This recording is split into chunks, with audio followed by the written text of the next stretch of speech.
Party. उपचुनाव के नतीजे आपके सामने हैं।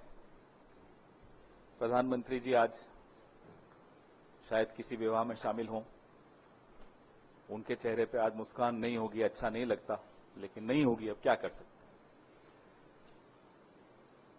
ये उपचुनाव जो 13 सीटों पर हुए, बहुत महत्वपूर्ण, हर उपचुनाव हर चुनाव महत्वपूर्ण होता है, बहुत महत्वपूर्ण चुनाव थे।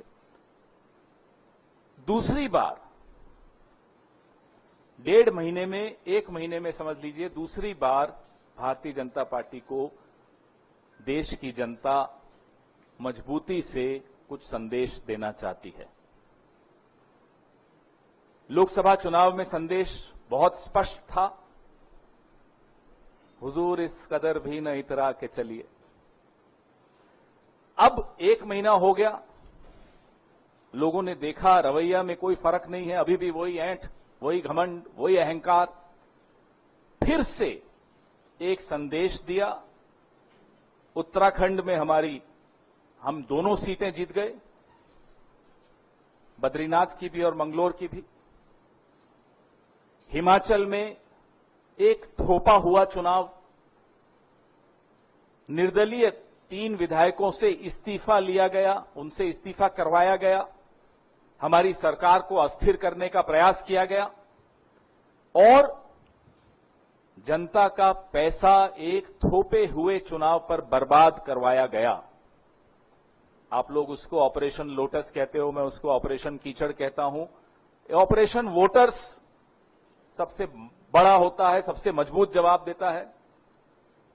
हिमाचल में देहरा विधानसभा क्षेत्र में, नालागढ़ में हमें जीत हासिल हुई। हमीरपुर हम हारे हैं, लेकिन ये तीनों सीटें ऐसी हैं जिसमें असेंबली इलेक्शन में, विधानसभा चुनाव में इंडिपेंडेंट जीते थे, कांग्रेस नहीं जीती थी। इस बार कांग्रेस ने 3 में से 2 जीत ली। और अगर आप कुल मिलाकर 13 की 13 सीटों का आकलन करेंगे तो भारतीय जनता पार्टी को सिर्फ 2 मिली। अमरवाड़ा पे मैं आता हूं, जो मध्य प्रदेश का विधानसभा क्षेत्र है, जहां इतिहास में शायद पहली बार हुआ होगा कि काउंटिंग करते हुए अधिकारी लंच की ब्रेक लेते हैं, काउंटिंग रोक के। पूरा अमला, पूरा प्रशासन जुट जाता है कांग्रेस को हराने के लिए। जो व्यक्ति पिछला विधानसभा 25,000 से जीता, भाजपा में जाकर अब बड़ी मुश्किल से जीत पाया है, जनता देख रही है।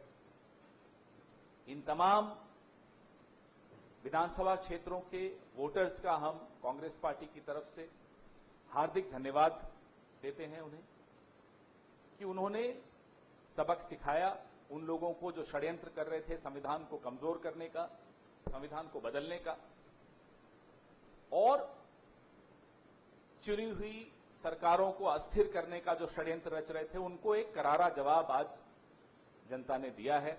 सबसे पहले उनका धन्यवाद।